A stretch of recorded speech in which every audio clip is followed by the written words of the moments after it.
Salut les amis, bienvenue sur ma chaîne. Aujourd'hui, ce que je vous propose, c'est un petit programme culturel. Nous allons visiter ensemble le musée du textile.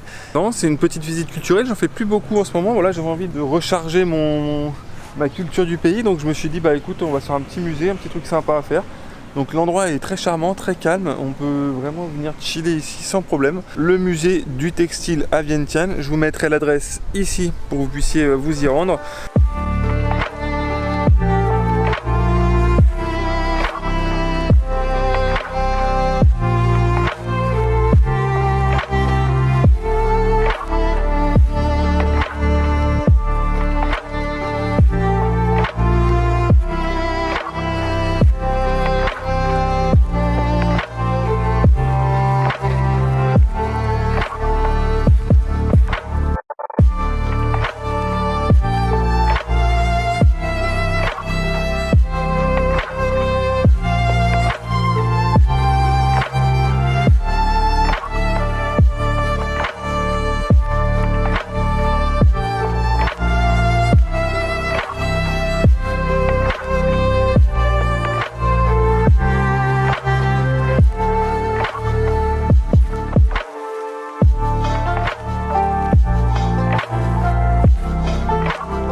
Petite visite du musée de textile t'a plu. Malheureusement, j'ai perdu la vidéo intermédiaire qui permettait de me dire que j'avais terminé le musée du textile et que je me dirigeais vers les temples de Vientiane.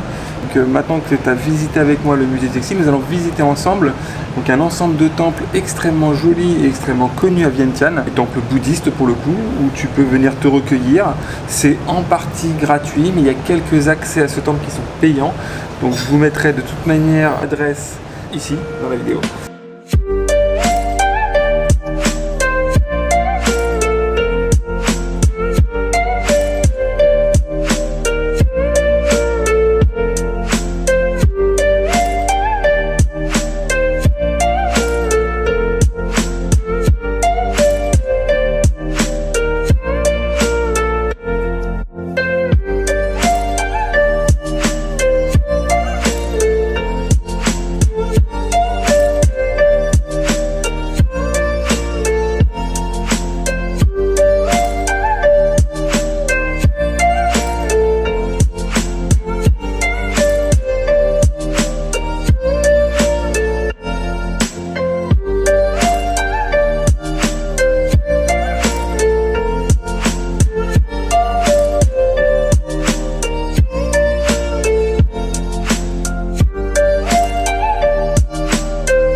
Découvre le parc du Bouddha, 25 km de Vientiane. Je mettrai l'adresse ici pour que vous puissiez vous y rendre, et si vous passez à Vientiane, sachez que c'est un incontournable, donc je vous invite fortement à y aller. C'est un parc qui est magnifique, c'est pas très cher en plus, je crois que j'ai payé 25 000 kips l'entrée, donc c'est largement abordable, et franchement c'est un lieu qui est splendide. Je peux pas trop vous en dire sur l'histoire du lieu, simplement c'est quelque chose qui est assez touristique, beaucoup de gens viennent, et on peut y découvrir plusieurs représentations différentes de Bouddha, avec notamment derrière moi une espèce de grotte où tu peux accéder. C'est très sympa parce que c'est très difficile d'accès, tu dois te faufiler et tout à travers des tunnels et tout ça, donc c'est super cool, donc je vous le conseille vivement.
temps pour moi de trouver, de commencer à chercher un acquéreur pour Titine, parce que voilà, je touche au but de mon voyage. Il me reste encore quelques jours et il faut quand même que je réfléchisse bien sûr à vendre Titine. Je fais remplacer une saloperie qui est dans la roue arrière, en fait, qui fait qu'il y a un peu de jeu dans le frein à tambour. Bon, c'est pas très cher, voilà, je le fais pour que le nouvel acquéreur ne soit pas embêté avec cette moto. Donc je vais la vendre au prix de 400 €. Je pense qu'elle les vaut largement parce que déjà d'une, elle est en bon état. J'ai fait un certain nombre de réparations importantes comme le changement de la bielle, le changement du cylindre et j'en passe. Donc j'estime que c'est un bon prix, puis ça me laisse surtout une marge de négociation avec le prochain acheteur qui va me permettre de vraiment trouver un prix au plus juste. L'idée, c'est pas que je gagne de l'argent ou je récupère l'argent que j'ai investi dedans, que je vende ça au prix que ça coûte. Donc je la mets en vente sur la marketplace Facebook. Je sais pas où la mettre en vente sinon. Et puis voilà, j'espère la vendre d'ici quelques jours pour être un peu tranquille. Je finirai mon séjour certainement à pied ou en moto de location. Ça ne doit pas coûter très cher. Je prendrai un avion de Vientiane pour rejoindre Ho Chi Minh City directement. Je vais vous tenir un peu informé aussi de la vie de Titine. On a partagé pas mal de choses ensemble. On va encore en partager un petit peu parce que je dois me rendre à Luang Prabang. Et donc je vais y aller avec elle. Mais bon, je vais quand même déjà réfléchir à la vendre. Et si jamais je la vends avant Luang Prabang, j'irai à Luang Prabang en bus, comme tout le monde.